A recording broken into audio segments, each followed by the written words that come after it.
Andhra Pradesh assembly Lok Sabha స్థానాలకు అభ్యర్థులను YCP ప్రకటించింది. అభ్యర్థుల ప్రకటనకు ముందు ఇడుపులపాయలోని వైఎస్సార్ సమాధి వద్ద సీఎం జగన్ సహా పార్టీ నేతలు ప్రార్థనలు చేశారు. అనకాపల్లి లోక్సభ స్థానానికి మినహా 175 ఎమ్మెల్యే, 24 ఎంపీ అభ్యర్థిత్వాలను వెల్లడించారు. గతంలో మాదిరిగానే నందిగం సురేష్, ధర్మాన ప్రసాద్ రావులు అభ్యర్థుల పేర్లు ప్రకటించారు. ఎంపీల అభ్యర్థిత్వాలను నందిగం సురేష్ వెల్లడించగా ఎమ్మెల్యేల పేర్లను ధర్మాన ప్రసాద్ రావు ప్రకటించారు. ఎస్సీ, ఎస్టీ, బీసీ మైనార్టీలకు 50% టికెట్లు కేటాయించామన్నారు సీఎం జగన్. మహిళలకు గతంలో కంటే ఎక్కువ సీట్లు కేటాయించామన్నారు. ఎప్పుడూ చూడని విధంగా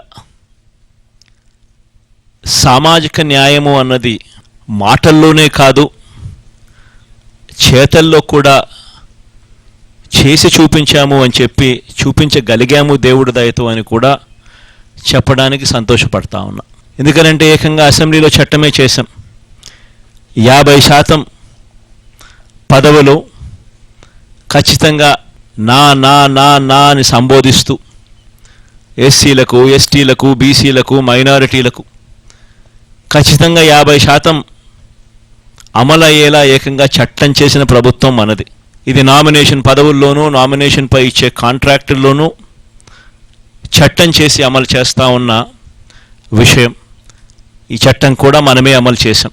దానిని స్ఫూర్తిగా తీసుకుంటూ ఈరోజు 50% అంటే 175 అసెంబ్లీ స్థానాలు, 25 ఎంపీ స్థానాలు రెండు కలిపితే 200 స్థానాలు అయితే ఈ 200 స్థానాలకు గాను 100 స్థానాలు అంటే 50%, 50% ఎస్సీ, ఎస్టీ, బీసీ, మైనారిటీ నా నా నా అని పిలుచుకుంటూ 50% సీట్లు ఏకంగా వీరికే ఇవ్వగలగడం ఇది చరిత్రలో, ఆంధ్ర రాష్ట్ర హిస్టరీలో ఎప్పుడూ కూడా కని విని ఎరగని ఘట్టమని కూడా చెప్పడానికి చాలా సంతోషపడతా ఉన్నా.